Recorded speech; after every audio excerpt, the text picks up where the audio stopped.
Hello guys, welcome back to my channel. কেমন আছো সবাই? আশা করি সবাই খুব ভালো আছো, আর আমিও খুব ভালো আছি। তো দেখতেই পারছো রেডি হয়ে গেছি। তো আমরা যাচ্ছি এখন একটু ঘুরতে। তো আমাদের এখান থেকে 1-1.5 ঘন্টার রাস্তা। ওখানে খড়িবাড়ি বাতাসি বলে একটা জায়গা আছে, ওইখানে হলো কালী পুজো আছে, মানে কালকে রাতে পুজো হয়েছে। তো আজকে সবাই ঘুরতে যাবে। তো আমি যাইনি এর আগে কখনো, তো এবার খুব যাওয়ার ইচ্ছা করছে, তো যাচ্ছি। ওখানে অনেক বড় কালী ঠাকুরের মানে পুজো হয়, 21 হাত কালী ঠাকুর। তো এই পৌষ মাসেই হয়। তো চলো এখন বাড়ির থেকে বেরোই। তো এখন বাজে অনেক লেট হয়ে গেল, এখন বাজে 2টা, পৌনে 2টা বাজে। তো এখন আমার বাড়ির থেকে বেরোবো। তো চলো আবার দেখা হচ্ছে একটু পরে। তো দেখতে পারছো বাড়ি থেকে বেরিয়ে গেছি, আর বেরিয়ে সোজা চলে আসলাম পেট্রোল পাম্পে, আর গাড়িতে ফুল ট্যাঙ্কির তেল ভরে নিলাম। তারপরে রওনা দিলাম আমাদের গন্তব্যস্থলে। তো রাস্তায় তো অনেক হাওয়া আর অনেক স্পিডে যাচ্ছি আমরা, যেহেতু লেট হয়ে গেছে।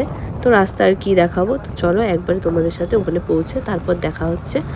আর যেহেতু প্রচণ্ড ঠান্ডাও ছিল, তো চলো। তো আমরা চলে আসছি এখানে, দেখো আর অনেকটা দূরে গাড়িটা পার্ক করতে হবে। আর এখানে আমাদের অনেকের বাড়ি আছে, কিন্তু আমরা কারো বাড়ি যাবো না, সোজা এখানে মেলায় ঘুরবো আর বাড়ি চলে যাব। তো এখানে গাড়িটা পার্ক করে নিলাম। তো এখন অনেকটা হেঁটে তারপরে যেতে হবে। তো এই ঠাকুরটা আমি এর আগে অনেকবার দেখেছি, কিন্তু মেলার টাইমে কোনোদিনও আসা হয়নি। সবার কাছে শুনেছি মেলাটা খুব ভালো হয়, অনেক বছর ধরে হয়, অনেক পুরনো একটা মেলা এই ঠাকুরের। তো অনেক দূর দূর থেকে লোক আসে। আর দেখো এই রাস্তাটা পুরোটা বন্ধ করে দিয়েছে, পুরো রাস্তা জুড়ে মেলা হয়, অনেক অনেক বড় মেলা। সত্যি আমি এরকম এত বড় মেলা আমি কোনোদিনও দেখিনি। আর এত দোকানপাট আর এত ভিড় হয়েছে, কি বলবো। আর দেখো দিনের বেলায় কত লোকজন হয়েছে, আর দুই সাইড দিয়ে কিন্তু দোকান বসেছে। আর এটা একটা মেন রাস্তা, মেন রোড, এখানে বাস চলে এই রাস্তায়। কিন্তু এই মেলা যে কয়দিন হবে ওই কয়দিন রাস্তাটা বন্ধ করে দেওয়া হয়েছে, অন্য রাস্তা দিয়ে সব বড় গাড়ি যাবে, কিন্তু এমনি টাইমে এই রাস্তা দিয়ে বড় গাড়ি যায়। আর এই যে দেখো চলে আসছি ঠাকুরের সামনে, আর ঠাকুরটা দেখে তো একদম মনটা ভরে গেল। আমি যেহেতু এর আগেও দেখেছি, কিন্তু পূজার টাইমে আসিনি। আর তোমাদেরও সবার ভালো লাগবে, দেখো সত্যি আমার একদম মন শান্তি হয়ে গেছে দেখে। আর আজকে সবাই পুজো দিবে, তো এখানে বিক্রি হচ্ছিল ধূপকাঠি, বাতাসা। তো এই ঠাকুরকে না অত কিছু লাগে না পুজো দিতে, বাতাসা ধূপকাঠিতে পুজো দিলে হয়। আর দেখি কোনো ডালা বিক্রি হচ্ছে, পরে দেখেছি ওটার মধ্যে কলা ছিল আর ফুল টুল ছিল আর ফল, আর কিচ্ছু না। তো এই কটা জিনিস যাদের মানুষা করেছিল, যারা অনেকের থাকে, তো তারা হলো ওই যে পায়রা মানে দিচ্ছিল। আর ওই পায়রাগুলো ঠাকুরের গায়ে সব বসে যাচ্ছিল। তো আর কিছু সেরকম কিছু লাগে না।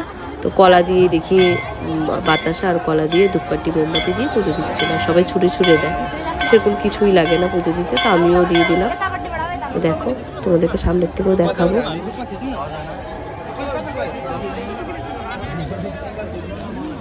তো আমি আর ভিতরে ঢুকলাম না, ভিতরেও ঢোকা যায়, আর অনেক ভিড়, সবাই লাইন দিয়ে ঢুকছে। তো এখান থেকে ভালো মতো মাকে দেখা যাচ্ছে, তো এখান থেকে দর্শন করে নিলাম। আর এখানে দাঁড়িয়েই ধূপকাঠি জ্বালিয়ে নেবো, আর ওদের থেকে একটু প্রসাদ চেয়ে নিলাম আমি, ব্যাস হয়ে যাবে আমার পুজো। তো সবাই ঢুকছিল ভিতরে, আমি আর ঢুকিনি, বাইরের থেকে যেহেতু দেখা যাচ্ছে। আর এখান থেকে ছুঁড়ে ছুঁড়ে সবাই দিচ্ছে, তো আমিও দিয়ে দিলাম। আর ধূপকাঠি ধরিয়ে ওখানে তো ঠাকুরকে প্রণাম করে নিলাম।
চলে যাবো একটি বিশেষ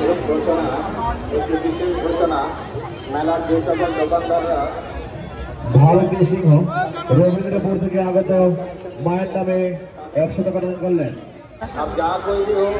রূপালী সিংহ মায়ের নামে 100 টাকা দান করলেন। রূপালী সিংহ মায়ের নামে 100 টাকা দান করলেন। ধন্যবাদ।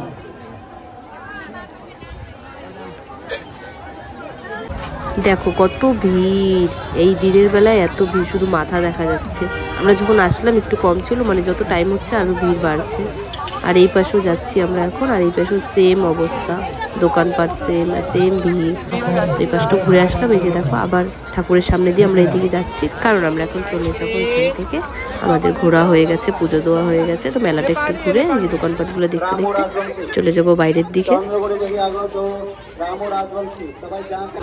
আর এদিকে দেখো বেরোনোর সময় বাস সাইডে যে একটা ফাঁকা মাঠ, ওদিকে তো মাটি বেশি, মাঠের মধ্যে ভর্তি লোক, মানে ঢোকার কোনো ব্যবস্থাই নেই। দেখো শুধু মাথা আর মাথা। তারপরে চলে আসলাম আমি একটা কুলের দোকানে, আর আমার কুল তো ফেভারিট, তো ওখান থেকে কুল নিয়ে নিচ্ছি। তো ওখানে দাঁড়িয়ে দাঁড়িয়ে কটা খেলাম, তো ওখান থেকে এখন কুল নিয়ে নিচ্ছি বাড়ির জন্য। আর হেলমেটে ছিল প্রসাদ, আর কুল কিনে নিলাম এখান থেকে। আর ওই বাস সাইডটায় ঢুকিয়ে মাঠের মধ্যে অনেক ভিড় ছিল, রাস্তাটা তো পুরো ভিড়ই, আর বাসের যে মাঠ ওখানেও ভিড় ছিল। তারপরে চলে আসলাম এই যে দুপুরে একটু লাঞ্চ করতে একটা হোটেলে, তো এখান থেকে আমরা এখন খাওয়া দাওয়া করে নেব। আর এদিকে দেখো হঠাৎ কাজের সাথে দেখা হয়ে গেলো আমার মা আর বাবা। তো আমরা যখন বেরোচ্ছিলাম তোমাদেরকে বললাম, তখন মা ফোন করলো, বললো কোথায় আছিস? আমি বললাম বেরোচ্ছি আমরা। বললো ওখানে থাক, আমরা আসছি বাবা আর আমি।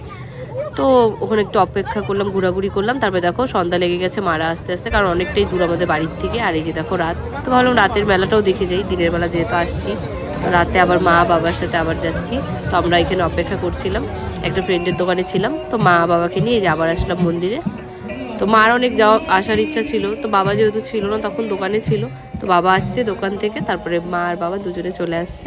আমরা ওখানে অপেক্ষা করছিলাম, ঘোরাঘুরি করছিলাম, খাওয়া দাওয়া করলাম, দেখলাই তো তোমরা। তারপরে এই যে মা বাবাকে নিয়ে একটু মন্দিরে আসলাম, মন্দিরে ঘুরে ঠাকুর দর্শন করে তারপরে এখান থেকে এখন বেরিয়ে যাব।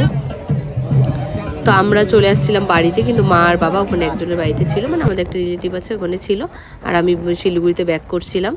তো ওই রাতেই আমরা চলে আসছি, আমি থাকবো না বলে। আর মা আর বাবা চলে গেল ওদিকে, কাছেই ওখান থেকে বাড়িটা রিলেটিভের। তো ওরা ওখানে চলে গেল আর আমি চলে আসলাম বাড়ি। তো টাটা, আজকের মতো এই পর্যন্ত, দেখা হচ্ছে নেক্সট ব্লগে। সবাই ভালো থাকবে।